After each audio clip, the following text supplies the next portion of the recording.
Армысыздар, қадірлі өнерсүйер қауым, амансыздар ма?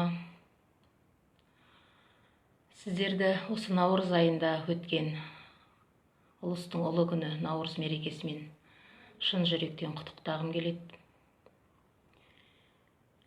Елімізге тыныштық, амандық, әрбір отбасыларыңызға бақ, береке, бірлік, несібе, дәулет берсін Алла Тағала. Енді қазіргі кезде болып жатқан дүние жүзіндегі мынау нәубет елімізді де айналып өтпеді. Қазір індет жайлап бәріміз көкірегіміз шерге толып отырған жайымыз бар. Бірақ дегенмен де бұл Алланың бір сынағы шығар. Бұдан да Алла қаласа өтерміз. Қазақтың басына не келмеді, бәрінен де өтті. Тек елімізге амандық, бейбітшілік болса екен деп ойлаймыз, аман болса екен деп ойлаймыз. Енді мынау қазір әлеуметтік желі арқылы бәріміз шығып, мынау сіздердің жабырқаған көңілдеріңізді бір көтерейік деп, рухтандырайық деп шеберлік сабақтарын өткізудеміз. Қазақстан Республикасы Мәдениет және спорт министрлігінің қолдауымен және Құрманғазы атындағы Қазақ ұлттық консерваториясының ұйымдастыруымен шеберлік сабақтары өтуде. Қазір менің шеберлік сабағым сол арқа әншілік мектебінің ірі өкілі Біржан Салдың шығармашылығымен әндерінің орындалу ерекшелігі болып табылады. Олай болса, шеберлік сабақты бастамас бұрын Біржан Сал бабамыз туралы аз ғана мәлімет беріп кетейін, мағлұмат беріп кетейін. Біржан Сал бабамыз Көкшетау облысы Еңбекшілдер ауданында дүниеге келген. 1834 жылы, кейбір деректерде 1831 жылы деп берілген. Біржан бабамыз Қожағұлдың Тұрлыбай деген баласынан туған. Бірақ атасы мен әжесі кішкентайынан бауырына басып, өздері асырап, Біржанды үлкен осындай Біржан Сал деңгейге жеткізген, осы атасы мен әжесінің қамқорлығы деп те ойлаймын бір жағынан. Біржанның бізге жеткен 60-ға жуық әні бар. Бірақ қазір ел арасында, ел ішінде орындалып жүрген 30-ға тарта әні бар. Табылып жатқандары да қаншама. Біржан Салдың жалпы енді әндерін бізге жеткізген сол кезде Ақан сері, Жаяу мұса, Үкілі ыбырай, Естай халық композиторлары болды. Тағы да басқа көптеген халық композиторлары болды. Ал бертінде 20-шы ғасырдың басында орта шенінде Қали Байжанов, Әміре Қашаубаев, Қосымжан Бабақов, Байғабыл Жылқыбаев, Ғаппас Айтбаев деген, Қуан Лекеров сияқты, одан бері солардың шәкірттері Жүсіпбек Елебеков, Манарбек Ержановтар, сол Жүсекеңнен Жүсіпбек Елебековтан дәріс алған Қайрат Байбосынов ағамыз, Мәдінде Шекеев ағамыз және Жәнібек Кәрменов ағаларымыз болды. Енді жалпы арқа әншілік мектебінің әндерін көбіне үнтаспар арқылы жеткізген Жүсіпбек Елебеков деуге болады. Өйткені көп композиторлардың атап айтқан, жаңа жоғарыда айтып кеткен әншілердің көбісінің үнтаспалары сол 3-4 әннен ғана қалған. Бірақ дегенмен де соның өзі бізге үлкен азық. Қазіргі орындалатын ән сол Біржан Салдың Жонып алды деген әні. Осы Жонып алды әні Жүсіпбек Елебековтың орындауында, Жәнібек Кәрменовтің орындауында, Қайрат ағамыздың орындауында бізге жетіп отыр. тіпті әйел орындаушылардың ішінде Жамал Омарова да орындаған. Бұл ән негізі Біржан Салдың жас уақытында шыққан әні, өйткені жасымнан сүйіп айтқан ән болған соң әлі күнге есте қалды деп айтады ғой өзінің сөзінде. Сол сияқты бұл жас кезінде шыққан әндерінің бірі деп есептеуге болады. Олай болса, осы әнді қазір сіздерге орындап берейін, қабыл алыңыздар.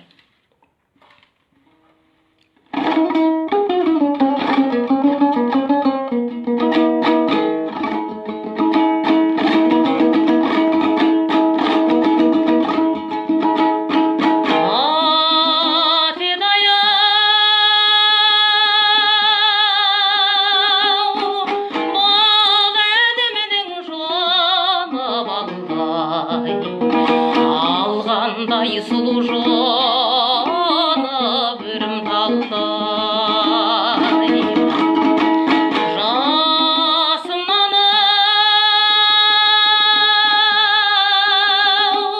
сүйіп айтқан ән болған соң, жаңылмай әлі күнге есте қалды.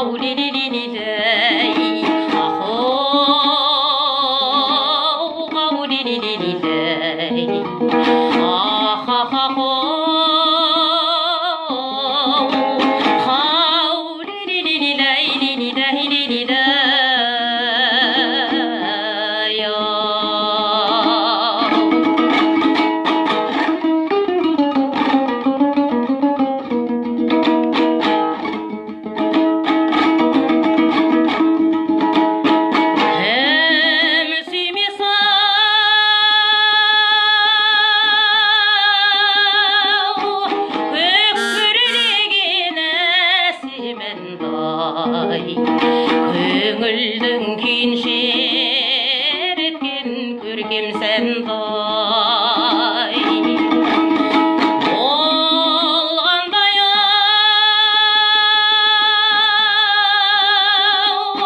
бойға қуат ойғасы алқата берткенідей тербеп жанда.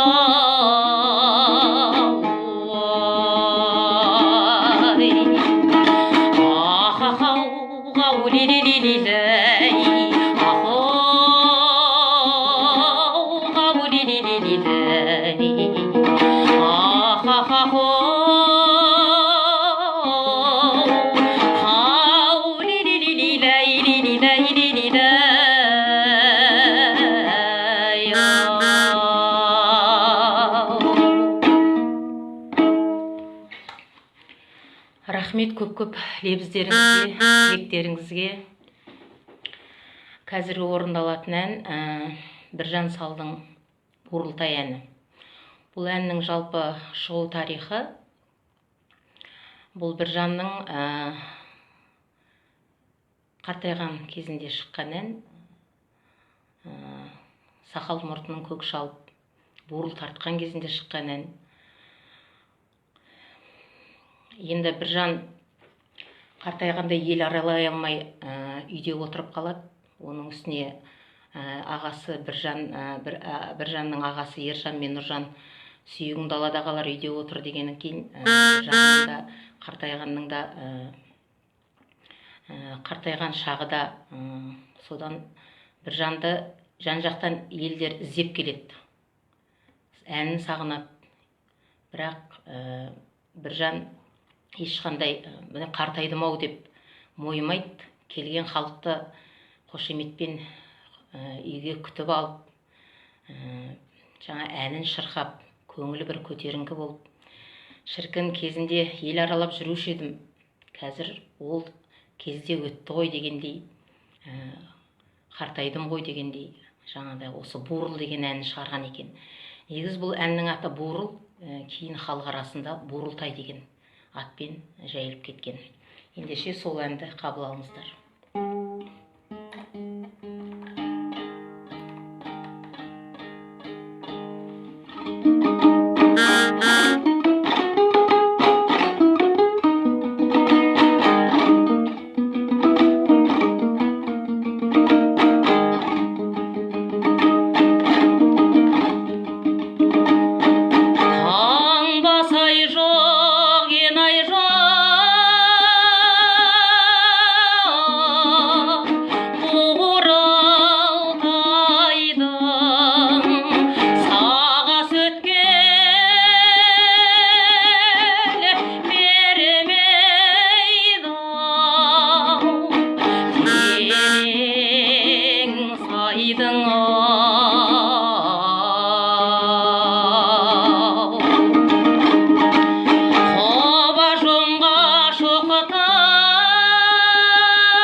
Көп рахмет лебіздеріңізге, сіздердің сол ақ ниеттеріңізбен, сіздердің сол тілектеріңізбен, баталарыңызбен біз әрқашан биіктеміз. Келесі тыңдайтын әндеріңіз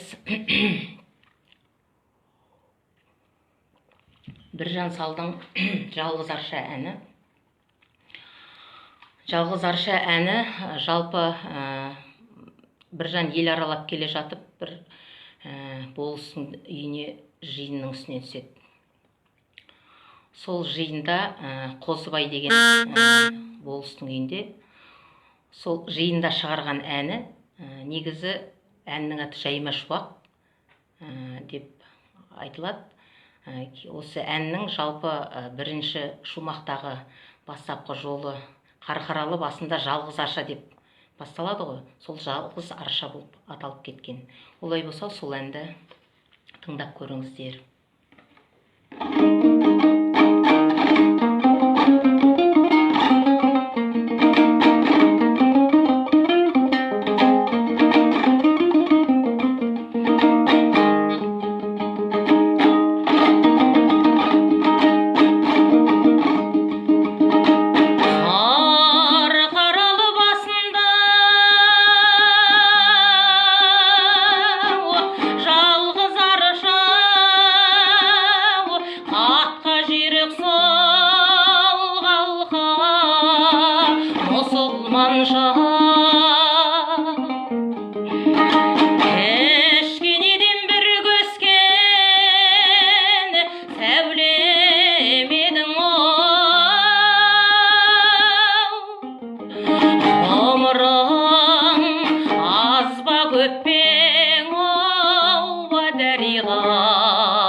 жайма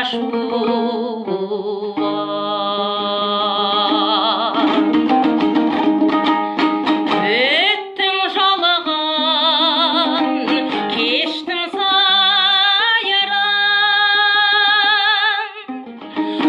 шіркін бозбала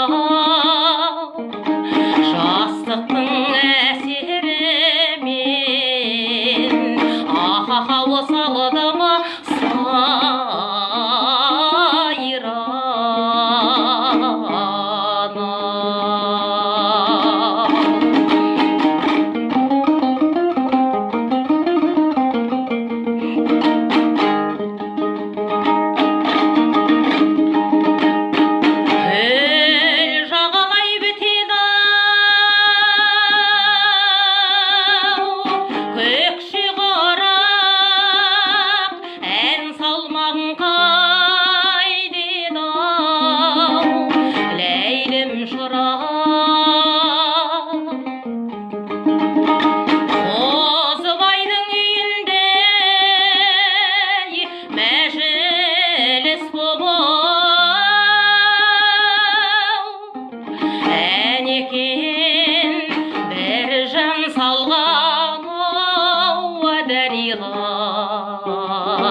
қалқашау жайма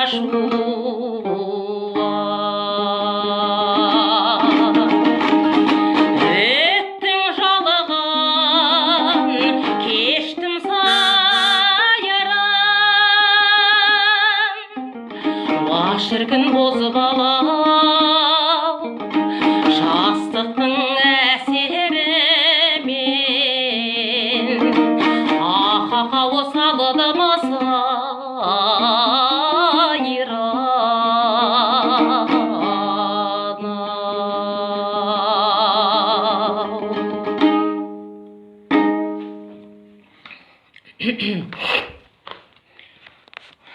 бұл ән менің орындауымдағы Жәнібек Кәрменовтің вариантындағы. Енді әндер Жүсіпбек Елебековтің орындауында варианттар бар.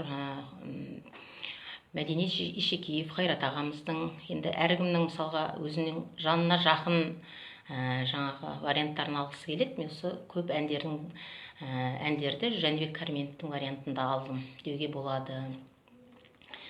Енді Біржан Сал жалпы негізі әндердің көбісі ақындық тұрғыда шыққан ғой.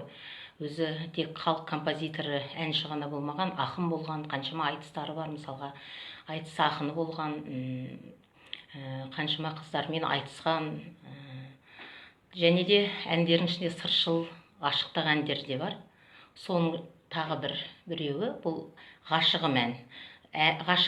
Жалпы ғашығым әні енді былай қарап отырсаңыздар, Біржан Салдың жалпы әндерінің формасына аса келіңкіремейді, бірақ дегенмен де осы қаламқас, осы ғашығым әндері, осы сыршыл ғашықтық әндер Біржан Салдың әні деп берілген жалпы.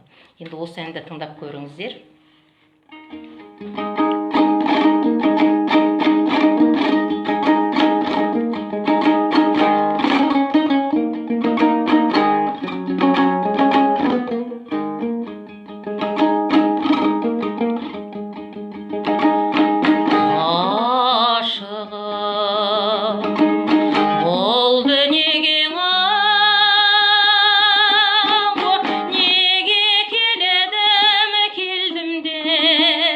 Бір жаманның ай соңын ердім,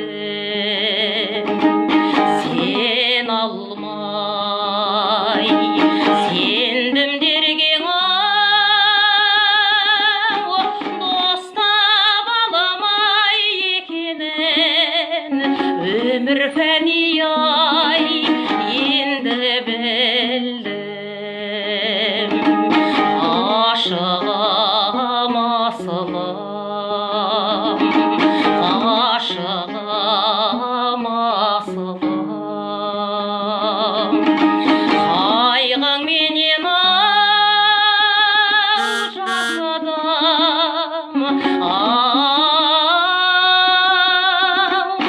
ғаләләләй, ғаләләләләй,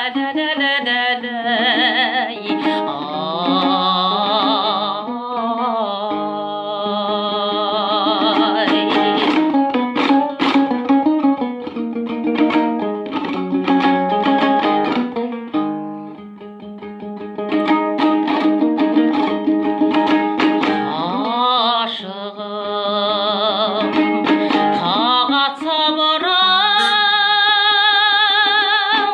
ет алмаған мұратқа, көп ізденіп ай жете алмаған.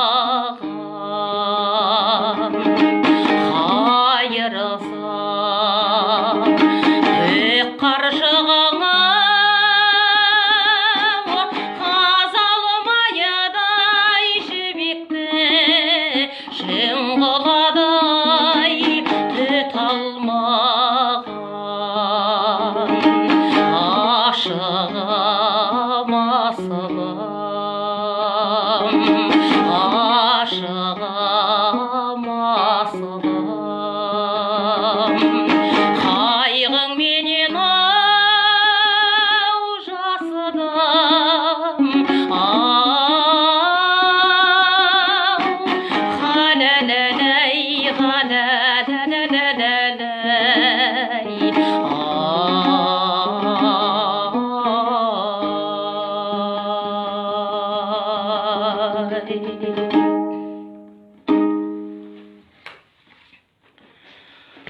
Ал құрметті өнерсүйер қауым, кішкене аз да болса көңілдеріңізді көтердім деп ойлаймын. Қазақтың әні әрқашан жасай берсін. Қазақтың әнінің тұғыры әрқашан, қазақтың өнерінің тұғыры әрқашан биік болсын дегім келеді. Маған тілеген тілектеріңіз Алла қабыл етсін. Сіздерді мен жақсы көрем. Бәрлеріңізге тек амандық тілеймін. Бұл кезеңде өтер, осы болып жатқан жағдайда бұл да бір тарихтың бір кезеңі болып қалар. Дегенмен де бәріміз бір болайық, үйде болайық, ешқайда шықпайық. Сөйтіп өзіміздің ата-аналарымызды, бауырларымызды, туған туысқандарымызды, дос-жарандарымызды қорғайық. Бәріміз бір болайық әрдайым. Мені қолдап, үстіп, әлеуметтік желі арқылы қолдап отырғандарыңызға көп рахмет. Әрине мен сіздерді сағындым. Сахнада шоу бір бөлек, үйде отыру бір бөлек. Бірақ дегенмен де бүгін бір көңілім серпіліп қалды сіздерді осы әлеуметтік желі арқылы көріп. Көп рахмет. Тағы келесі шеберлік сабағында кездескенше сау болыңыздар.